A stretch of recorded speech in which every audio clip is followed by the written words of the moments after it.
Good day everyone. Welcome back to the Azure Database Watcher Series. In today's video, we are diving into a step-by-step walkthrough on how to grant access to an Azure Data Explorer database using KQL, the Kusto Query Language.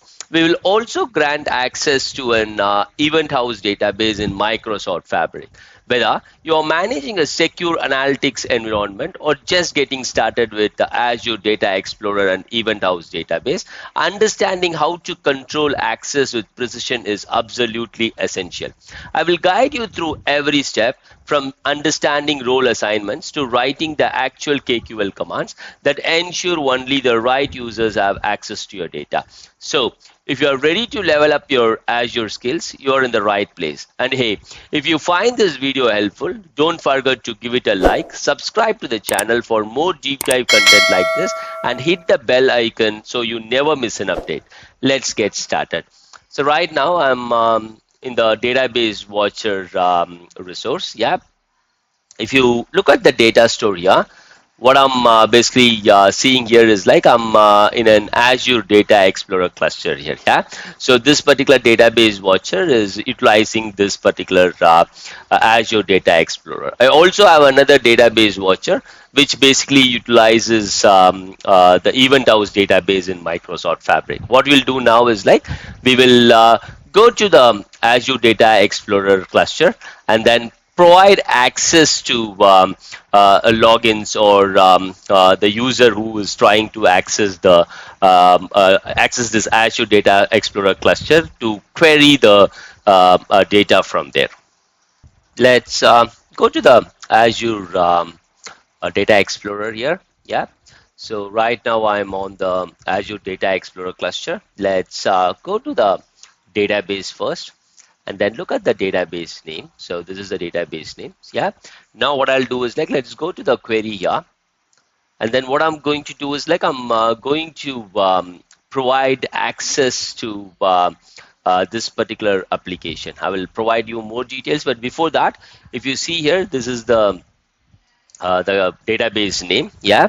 So now what I'm going to do is like I'm going to provide access to this database. So I've provided the database name here.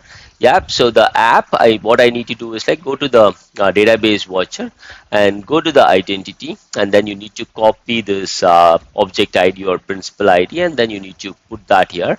And then what you need to do is like you need to go to the Entra ID, Microsoft Entra ID, and then you need to copy this primary domain. Yeah. And then you need to put it here, and you basically have to execute it. And once you do that, what will happen is like this database watcher will now have access to this particular database. Now that we have provided access to an application, now now we will see how to provide access to an individual user and group. Yeah, the first command, this one, what it basically does is like it provides access to this particular user to this particular database. You can use this command and then you can provide access. Now if you have a group, yeah, now this is an individual user, but if you have a group, then what you can do is like you can use this particular command and then you can provide access, and this particular information you can get from again from your Entra ID, and then you can take the primary domain and then you can put that across here. Yeah. So once you provide this and then you give access, then what will happen is like this particular user and then this particular group will be having viewer access to this particular database. So what they can do is like they will be able to query this Kusto database and then get the required information from this Azure Data Explorer cluster. Okay, now that we have completed the things on Azure Data Explorer cluster, let's talk about the Event House database on the Fabric. Now, if you look at the database watcher here, yeah, this database watcher basically utilizes the Event House database that is present in the Microsoft Fabric. Yeah. So what I'm going to do is like, let's go to the identity for this database watcher and then let's copy this. It starts with 47FF. Yeah. Now let's go to the Event House database, and then if you see here, what we need to do is like we will have to provide the object ID or the principal ID here.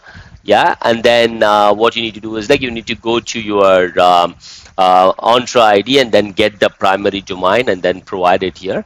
And then if you execute this, what will happen is like this particular application will have admin access to this event house database. Yeah, that's for the application. Now what we'll do is like let's discuss about providing access to individual users and group.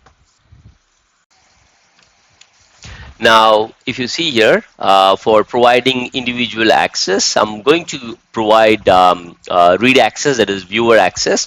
What you can do is like you can use this command to provide the access to this particular user to this database. Yeah, and also like if you want to grant access to a group, then what you need to do is like you need to provide the group here. Yeah, and then the primary domain that's we took from the Microsoft Entra ID. Yeah, so you need to provide that and you need to execute it. Once you execute it, these users will be able to access this particular database and they will be purely readers. Yeah, so this way you will be able to access the KQL database in Azure Data Explorer and then the event house database on the Microsoft Fabric. That's it for this video. Thanks for watching. Have a great day. Jai Hind.